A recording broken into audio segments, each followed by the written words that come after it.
La première édition du tournoi des Ultras a connu un immense succès en matière d'affluence et de spectacle. La République démocratique du Congo, RDC, a remporté la finale aux dépens du Cameroun. Le spectacle était au rendez-vous et l'affluence énorme, lors de la première édition du tournoi des Ultras qui s'est déroulé ce samedi 18 juin, à l'Agora de Koumassi, à Abidjan. Cet événement visant à réunir toutes les communautés vivant en Côte d'Ivoire autour du football, a tenu toutes ses promesses pour le grand bonheur des amoureux du football petit poteau.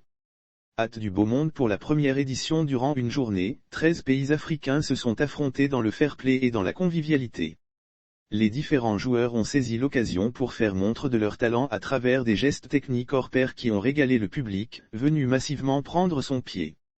Lire aussi Côte d'Ivoire, le tournoi des Ultras, une compétition pour rassembler les communautés autour du football. L'événement s'est déroulé en présence effective de l'international ivoirien et champion d'Afrique 2015 Gervin Hanot, qui avait à ses côtés, Sam Michael Wimmer, ambassadeur de la Belgique en Côte d'Ivoire.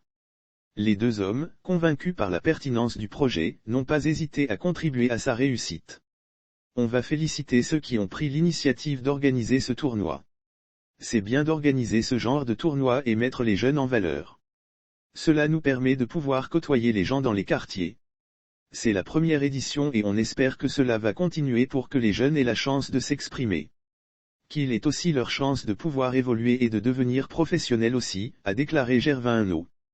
Je félicite les auteurs de cette belle initiative. J'ai pris plaisir à regarder du petit poteau ici à Koumassi dans une ambiance chaleureuse. Il y avait beaucoup de talents et je suis très content, a confié pour sa part l'ambassadeur.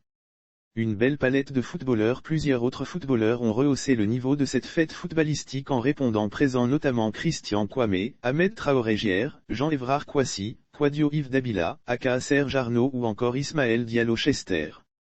Des joueurs en fin de carrière comme Aristide Bansé et Cissé Sekou étaient également de la partie.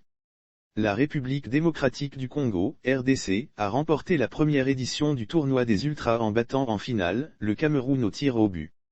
La Côte d'Ivoire, elle, est sortie prématurément de la compétition. L'événement était une réussite et son promoteur Aboubacar Tho, affectueusement appelé Chab, s'est montré plus que satisfait. L'objectif de ce tournoi était de réunir tous les peuples vivant en Côte d'Ivoire qui est un pays d'hospitalité. Le pays compte 26% d'étrangers, note de la rédaction. C'était une belle fête, tout s'est bien déroulé. Nous avons enregistré la participation de 13 équipes mais nous espérons passer à 16 équipes pour la saison prochaine. Nous comptons cette fois inclure le Liban et des pays comme les Comores et le Cap-Vert qui avaient bien voulu participer mais n'ont pas pu parce que leurs ressortissants sont rentrés pour les vacances, a confié M. Tho.